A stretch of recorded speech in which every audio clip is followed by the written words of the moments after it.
Olá, boa tarde. Falta menos de um mês para o Enem, o Exame Nacional do Ensino Médio. E a primeira fase da FUVEST, o vestibular mais concorrido do país, acontece no dia 29 de novembro.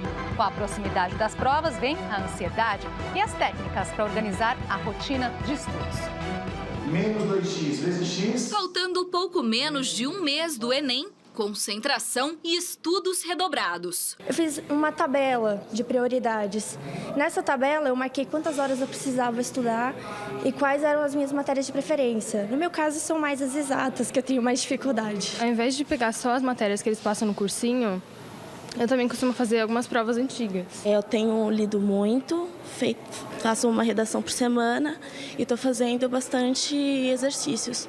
Organizar o tempo de estudo é o primeiro passo. Outra dica é controlar o tempo em cada questão. Cada questão são 3 minutos. Então é importante agora, nessa reta final, ele começar a organizar o tempo de resolução de exercício. Percebeu que ele está muito tempo em cima de uma questão, lá para 1 minuto e meio, 2 minutos, pula para a próxima. O Enem será realizado nos dias 24 e 25 de outubro, com 180 questões e uma redação. Ficar 5 horas fazendo uma prova é a primeira grande barreira.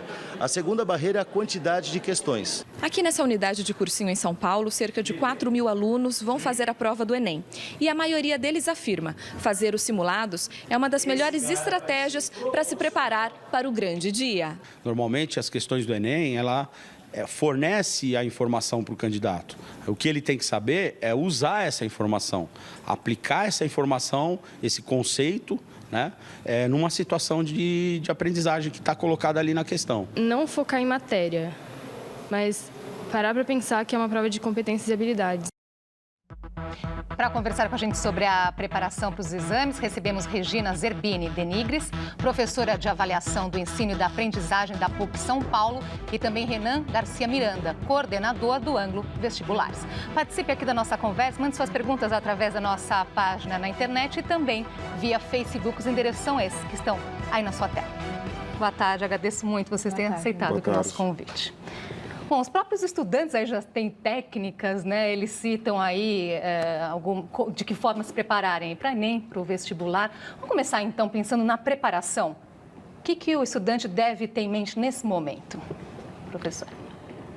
No momento da prova ou no momento de preparação para a prova, eu acho que a posição mais indicada é a tranquilidade, é a segurança, o acreditar em si mesmo, porque o que ele tinha que estudar, ele já estudou, tá? Então, a interferência de emoções muito fortes, aquela ansiedade para enfrentar uma prova, ela precisaria ser controlada, porque isso afeta terrivelmente o desempenho dele na hora da prova, tá? Professor. Eu acho que como ele tem algumas semanas antes de fazer essa prova, é importante que ele olhe agora para o que vale a pena estudar. Ele não vai conseguir aprender nada novo. Então é muito importante entender assim, o que ele não entendeu ainda, não é agora que ele vai entender. Mas o que ele percebeu que ele tem condições de compreender melhor, vale a pena um esforço nessa direção agora, nesse momento. Claro, é muito importante que ele esteja atento não só à preparação de conteúdo, mas à preparação psicológica pessoal. Se alimentar bem. É muito importante nesse momento cuidado físico, fazer caminhadas, fazer algum tipo de esporte, algum tipo de exercício, porque você fala, mas se com isso ele acertar 2 ou 3 questões a mais, pode ser a diferença para ele. Então, se preparar emocionalmente para a prova é muito importante também. Mas o conteúdo, vale a pena estudar aquilo que ele sabe. Quer dizer, porque muitos agora, né, param tudo, vou estudar, debruçar sobre os livros, o professor está falando aí dessa questão de preparar o emocional também, quer dizer, então não adianta deixar de lado as outras atividades a que ele está acostumado, como a prática de esportes, por exemplo, hobbies, não é, professora? Muito pelo contrário. Eu acho que a aprendizagem, ela se faz a longo prazo. E eles, na realidade, eles precisam acreditar que eles sabem, naquilo que eles aprenderam. Eu acho que esse posicionamento, o se debruçar na véspera de prova, em cima de conteúdos, ou fazer alguma revisão superficial, eu diria. Porque o que ele aprendeu, ele já aprendeu. Agora, se tem alguma coisa que a gente poderia realmente ressaltar, além da tranquilidade, é a capacidade que ele tem que ter para fazer a leitura e a interpretação de textos. Porque a prova nada mais é do que a capacidade que o sujeito tem para ler e interpretar aquilo que está sendo proposto. Se ele ficar afetado, psicologicamente falando, e ele estiver muito nervoso, e isso interferir na compreensão do que ele está lendo, ele já perde muito em termos de rendimento. Eu realmente aposto muito mesmo se ele tiver a tranquilidade e a capacidade de leitura e compreensão. Às vezes ele não sabe responder a questão, mas se ele estiver concentrado realmente naquilo que está sendo perguntado, naquilo que está sendo questionado, e ele usar as suas capacidades de raciocínio, de compreensão, de análise, até de relacionamento com alguma outra coisa, ele resolve a questão. É incrível isto.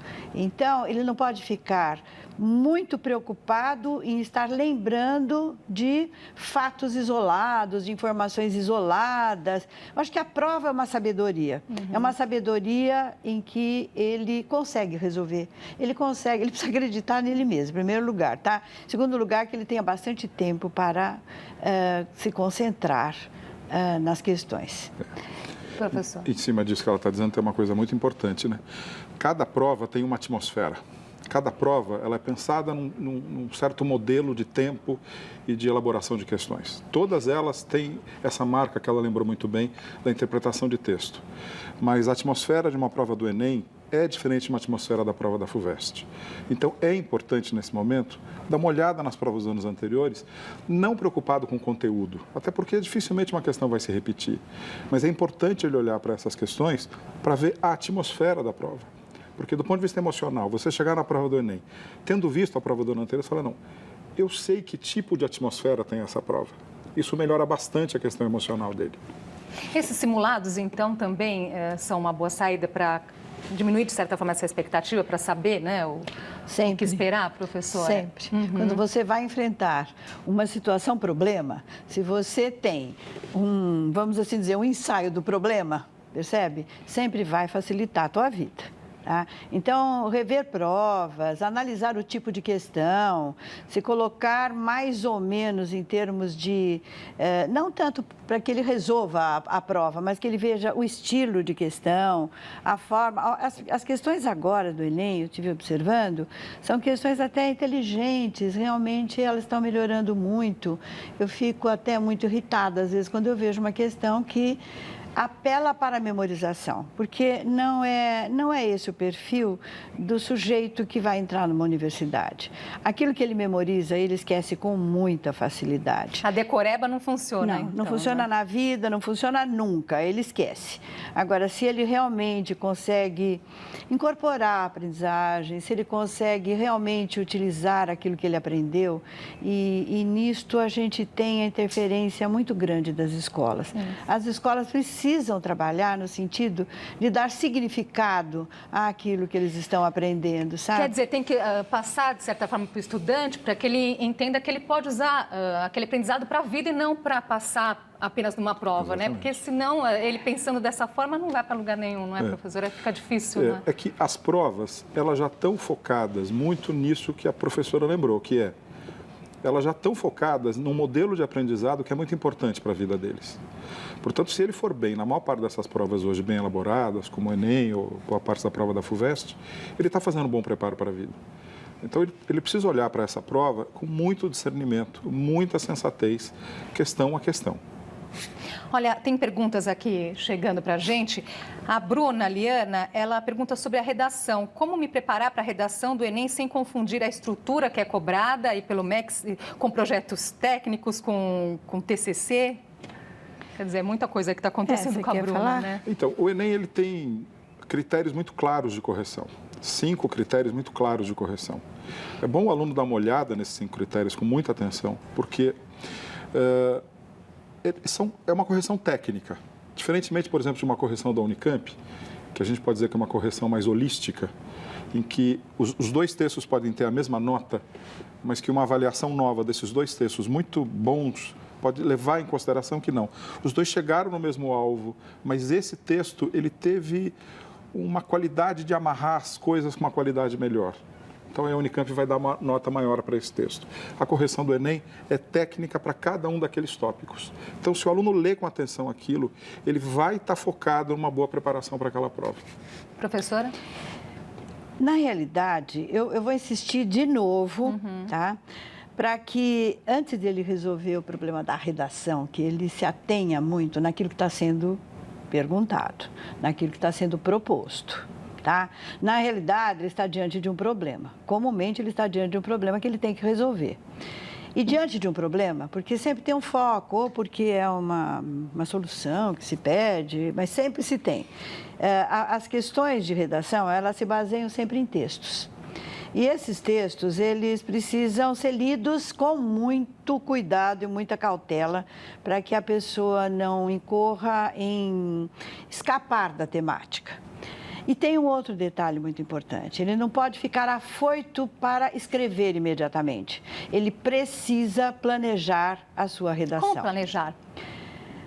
Bom, ele vai imaginar, é como se você estivesse fazendo realmente um trabalho, ou você vai publicar um artigo, você vai publicar qualquer coisa, ou você vai fazer um TCC, ou você vai fazer uma pesquisa, não interessa, tá? Você tem sempre que colocar uma linha sequencial naquilo que você está pensando, tá? Eu não vou falar na simplicidade de um começo, um meio e um fim, porque não é só isso. Tá? Mas, se ele conseguir colocar no rascunho algumas ideias importantes, realmente importantes, tanto na introdução, quanto no desenvolvimento do trabalho, as ideias, para depois ele escrever. Então, ao escrever, realmente, é interessante que ele tenha esse planejamento para ele não se perder. Senão ele pode se perder, sabe? Durante a escrita, ele pode se perder. E o tempo é relativamente limitado. Ele precisa se organizar para escrever. Tá? A redação é muito importante ele tomar cuidado, porque se ele vai fazer Enem, por exemplo, o Enem tem pesos diferentes na prova de redação, dependendo da universidade que ele está interessado. Por exemplo, a Unifesp, a Faculdade de Medicina de São Paulo, não leva em conta a nota de redação do Enem. Ele não pode tirar 0, mas ela não leva em conta. Então, se o alvo dele é a Unifesp em medicina, por exemplo, ele não deve gastar muito tempo com a redação do Enem. Mas se ele quer o FRJ, por exemplo, o peso é alto na redação.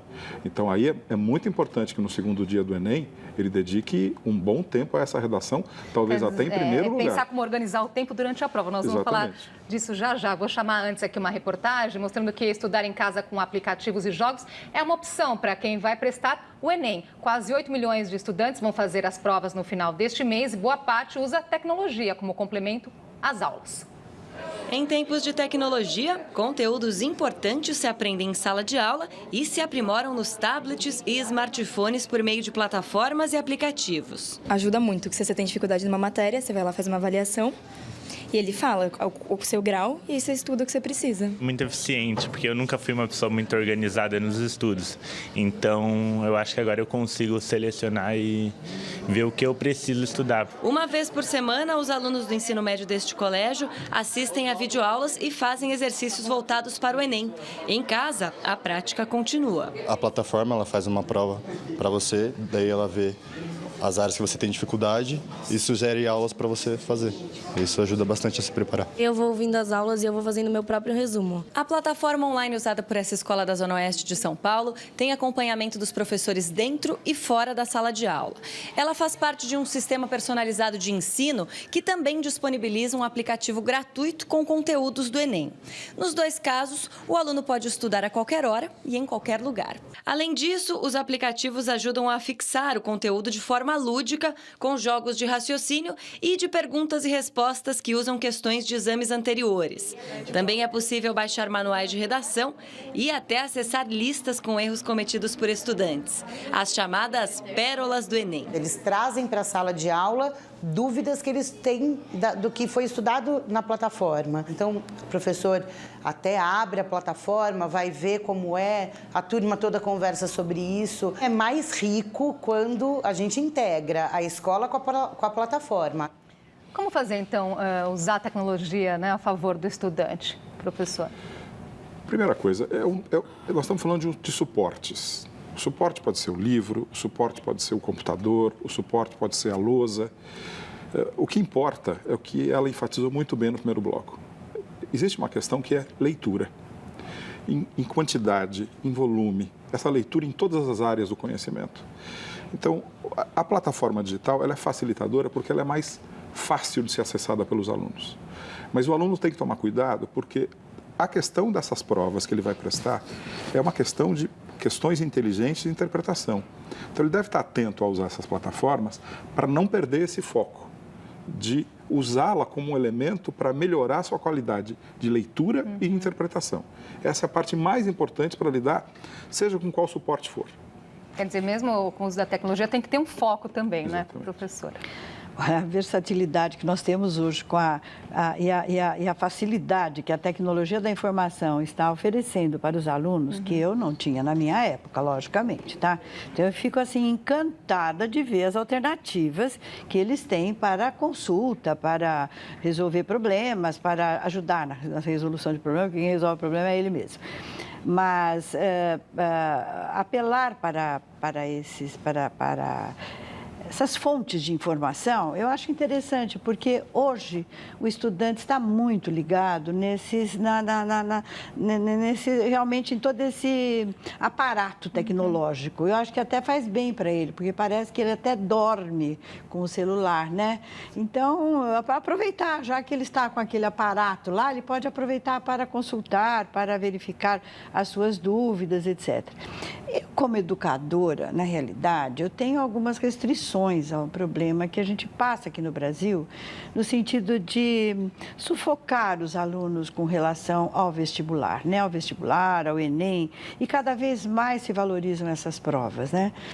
Então, isto, de certa forma, é uma mensagem para as escolas e que você tem que preparar aluno para a prova. E eu acho que preparar aluno para a prova não é o mais importante na nossa vida, tá?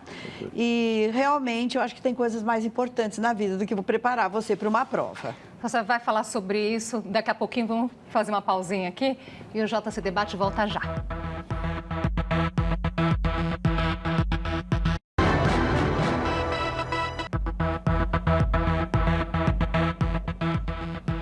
Já estamos de volta para o JC Debate. Hoje conversamos sobre a preparação para o Enem e para os vestibulares.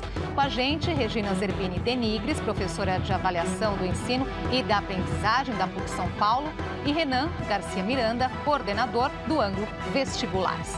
O Brasil é um dos poucos países do mundo que adotam o vestibular como sistema de seleção para universidades. Alguns educadores defendem o fim deste tipo de avaliação. Lucas fez os ensinos básico e médio em escolas públicas de São Paulo. Ele entrou na faculdade mais concorrida do Brasil, a de Medicina na USP, depois de 5 anos de cursinho. Eu tive que começar a criar a minha base a partir do primeiro ano de cursinho. Consegui ter um crescimento gradual que foi evoluindo até eu chegar num ponto de eu estar num nível de concorrência do vestibular. A partir deste ano, alguns cursos da Universidade de São Paulo devem substituir o vestibular pela nota do Exame Nacional do Ensino Médio, o Enem. No processo seletivo de 2015, 48 das 63 universidades federais também adotaram o Enem. O vestibular no Brasil foi criado no final da década de 60, durante a ditadura militar. O modelo é considerado ultrapassado por alguns educadores, que defendem o fim dessa forma de seleção. Nós temos outros mecanismos hoje, eu acho que mais atualizados, mais qualificados, mais democráticos, né, que podem possibilitar o ingresso do aluno no ensino superior. O Brasil é um dos poucos no mundo que usam o vestibular. Nos Estados Unidos e na Inglaterra, por exemplo, os universitários são selecionados em entrevistas e em avaliação de desempenho durante todo o período escolar. Para Lucas, o problema no Brasil não está apenas no método de seleção para a faculdade. O problema está mais na educação, que cria essa disparidade entre as escolas públicas e particulares e faz com que as pessoas que estejam numa situação mais deficitária não consigam concorrer de igual para igual com outras pessoas. Pois é, né? Essa é a dúvida que as pessoas estão justamente querendo saber a opinião de vocês sobre essa questão, esse sistema de avaliação, perguntando do Enem, perguntando dos vestibulares.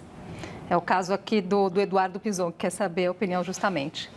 Olha, primeiro, o nosso sistema de vestibular, quando ele nasce com uma perversidade terrível. A primeira perversidade da nossa prova, quando ela é criada, é o conteúdo.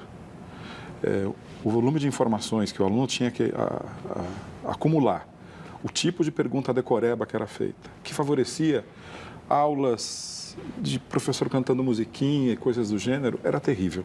Era terrível. Foram famosos nos cursinhos, exatamente, né, professor? Que é péssimo para a educação no Brasil.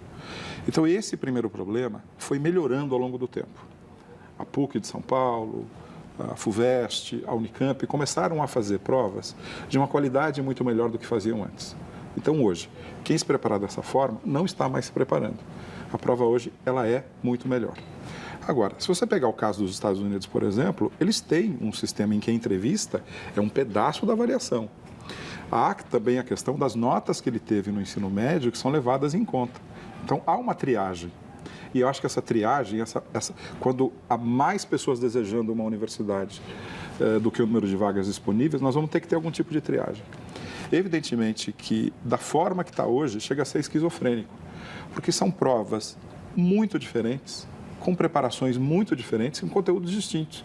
Aí, se o aluno está interessado numa universidade privada e numa federal, ele tem que se preparar para essas duas por caminhos absurdos. Então, é preciso, primeiro, uniformizar minimamente a preparação. O Enem aí é um baita avanço nacional, porque você padronizar dentro do que o Enem está fazendo as provas, melhora para o candidato. Então, evidentemente que esse caminho, a gente tem um exame nacional, já é um grande avanço. Agora, claro, a entrevista que acontece nos Estados Unidos, ela melhora muito também, porque essas entrevistas, elas têm um caráter científico, elas foram testadas.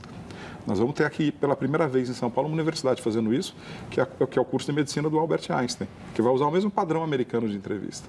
Esse é um padrão muito interessante, porque não está em jogo só o conteúdo, mas quem é você? O que você deseja? Então, isso também democratiza e não fica só acho que tem a ver com o que o Taylor Platero está falando, que ele acha que as provas não deveriam ser o principal meio para avaliar o indivíduo sozinhos, né? Ela pode ser um pedaço da avaliação, mas para isso que ela lembrava antes, de que a escola não deve preparar apenas para isso, se a gente começar a ter entrevistas para o ingresso, as escolas boas, que preparam para várias outras coisas, não só para um vestibular, também seriam mais valorizadas. Mas da maneira que está hoje, com o Enem pautando a qualidade das escolas no Brasil, não é legal para as boas escolas. Professora. A importância que se dá a essas provas como seletivas para entrar na universidade é um grande problema no processo de educação. Você pode ter, não tenha dúvida, tá? Então, eu que trabalho com a preparação de professores desde a educação infantil até a universidade, você vê pais que já ficam escolhendo escolas para os seus filhos, porque algumas têm mais probabilidade, na educação infantil, estou falando, de ele percorrer o caminho e ingressar numa universidade lá para trás. Então, a gente fica atônita quando a gente começa a ouvir essas coisas, porque a formação do sujeito é muito importante, transformá-lo num cidadão, coisas desta natureza, que às vezes ficam relegadas a último plano quando se foca apenas um vestibular. Tá? Ou o Enem, ou seja lá o que for. Tanto o Enem como os vestibulares são provas de conhecimento, trabalha com habilidades cognitivas do sujeito. Agora, um sujeito, ele não é só cognição, ele é sentimento, ele é muito mais do que isso, percebe? Então, a gente precisa dar ao vestibular, a essas provas, o seu devido valor. E parece que é, vamos assim dizer, o fim do caminho. Na realidade, entrar numa universidade ainda não define a vida da pessoa. A pessoa pode chegar lá e descobrir que ele escolheu o caminho errado, que não era bem aquele curso que ele queria fazer. Não levar isso também como uma decisão irreversível também, exatamente. Né, então, ele acertou no curso, mas ele tem uma vida pela frente para poder lutar tanto para entrar no mercado de trabalho. Então, redimensionar o valor do vestibular. E esses jovens que estão aí enfrentando esse problema, que eles, e as famílias principalmente, que não coloquem como se fosse o fim da... Pois é, então qual que é o papel justamente dos pais, né, da família e dos professores nesse processo, nesse momento aí que já deixa o estudante tão ansioso? Eu ouvi uma vez um pai dizendo que se o filho passasse no vestibular, ele ia ganhar um carro. Quando eu ouvi isso, eu falei, meu Deus, o coitado já vai entrar tremendo na base, porque como que ele vai ficar sem o carro? Não é verdade? Então, eu estou dando esse exemplo porque é o fim da... E já vi também alunos que durante a prova cruzaram os braços e não fizeram nada. E eu fui perguntar para ele por que ele estava de braços cruzados. E ele disse que ele estava lá porque ele foi obrigado pela mãe e pelo pai. Tá? Então, são situações, assim, logicamente, não é aquilo que é comum, a gente está vendo. Mas a família podia muito bem estar colaborando com esses jovens que estão sofrendo esse impacto de enfrentar essas provas que estão melhorando um pouquinho. Mas não deixam de ser provas, tá? Não deixam. Por mais que você elabore, melhore, refine, é claro que você pode elaborar questões, tá? É bom que você saiba. Há várias formas de você elaborar questões. Você pode elaborar questões que você não dependa da memorização. Se o menino for esperto e ele conseguir perceber relações, se ele conseguir resolver problemas sem apelar muito para a informação, ele consegue resolver a questão. Tá? Infelizmente, o tempo está acabando. Um recadinho final, rapidamente, professor. Eu acho que o grande desafio desse momento para as famílias é entender que vestibular não é veredito. É entender que vestibular é um rito de passagem da maneira que ele está colocado na sociedade brasileira. Mas ele não pode ser enxergado como um fim. Ele é um momento importante da vida dele. Mas um carro ou uma punição nesse momento, ou chegar na véspera da prova, você está nervoso, só vai piorar a coisa. É preciso colocar num contexto. Mesmo porque tem muita vida pela frente, quando o jovem faz o vestibular, é muito jovem ainda, né? Muito obrigada pela participação de vocês aqui hoje. Eu agradeço. Foi um prazer. E até uma próxima oportunidade. Muito obrigada, tá? E o JC Debate está terminando. Eu espero você amanhã, 12h30, no Outubro Rosa. Vamos falar sobre a prevenção do câncer de mama. Uma ótima tarde para você. Até lá.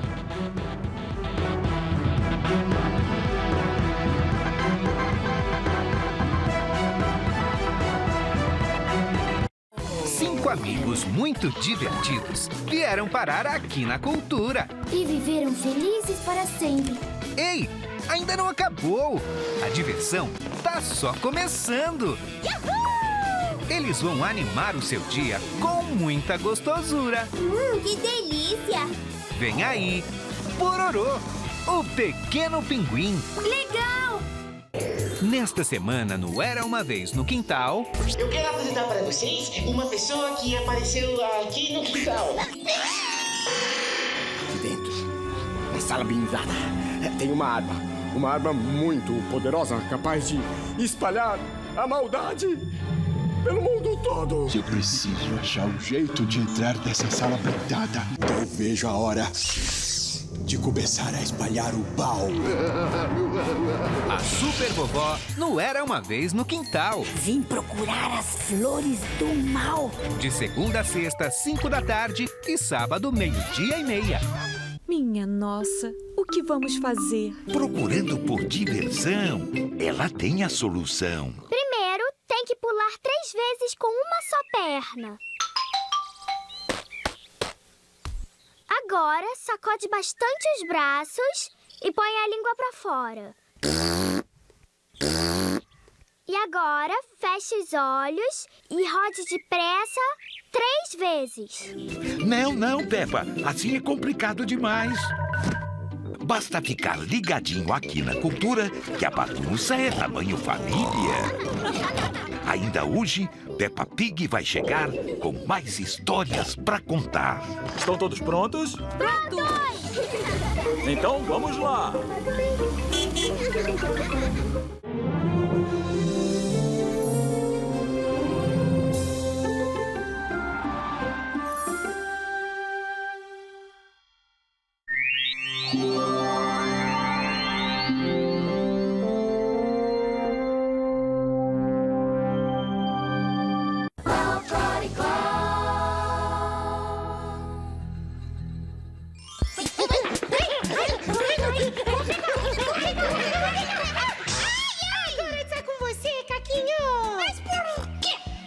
Porque você ainda é o único que não bateu cara no nosso esconde-esconde. Mas não é justo.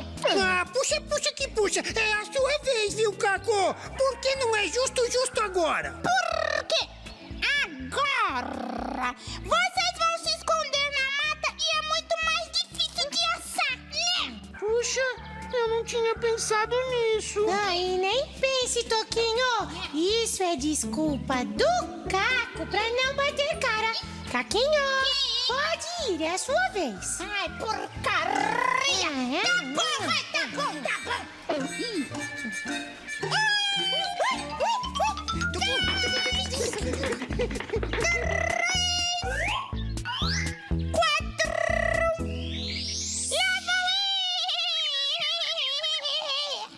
Opa! Porcaria! Cadê todo mundo? Ai, ai, ai, ai, ai, ai. Eu acho que eu tô perdido. Opa! Eu vi uma coisa se mexendo ali. Vizinha! Ai, ai, ai, ai, ai, ai, ai, ai, ai, ai, ai. Eu tô perdido. Opa! O que é isso aí? Quem está aí? Júlio! Lilica! Toquinho! Opa! Não. Sou eu mesmo. Quem é você? É, eu, Mané Borboleta, ao seu dispor. E quem é você? Eu sou o Caco. Rapaz, é verdade. Rapaz, não, eu sou um papagaio. Não, é verdade mesmo. Olha só isso, rapaz. Você está um caco. Não? O meu nome é Caco. E posso saber o que o senhor está fazendo aqui na minha brincadeirinha? Opa, só depois de você me dizer o que você está fazendo na minha pesquisa. Eu estou perdido. Rapaz, é verdade. E por quê? Por que é que alguém se perde, hein? Porque alguém se perde? não sabe o caminho de casa, não é? Ah, é verdade. Por que não? Mas onde você mora? No paiol. Bom, agora ficou difícil, porque aqui nas redondezas tem vários paióis. Mas é em Cocoricolândia, moço. Oh, mas aqui tudo é Cocoricolândia. Ai, agora, hein? Já sei. Já sabe. Qual o seu endereço?